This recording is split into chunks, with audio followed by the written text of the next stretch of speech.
大家好，我是小宁。平时咱们拌凉菜呀，做小面会用到这种麻椒油。麻椒油怎样才能又香又麻？今天来分享小窍门。藤椒与红花椒的比例呢是1:1，把它们放到一起，先用清水浸泡上10分钟。这时候你会发现花椒吸饱了水分，变得鼓鼓的，捏起来呢有点软软的就可以了。把它放到流动的水下漂洗干净，去掉表面的杂质。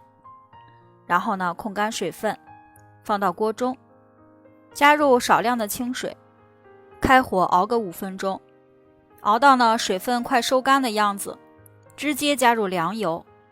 用水提炼麻椒油，这做法你可能是第一次见，但是呢，它能有效地控制油温，让花椒中的麻味萃取得更加彻底。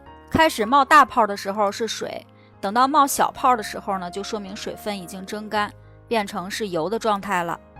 不要炸得太久，变成小泡炸个1分钟就可以了，直接就可以把它捞出来了。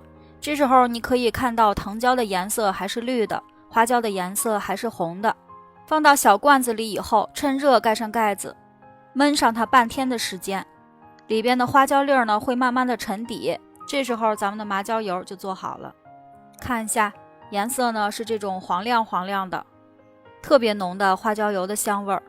平时拌凉菜呀、拌面呀都离不了，里边的花椒还可以直接用来做菜。喜欢我的方法赶紧收藏吧，我是小宁，明天见啦。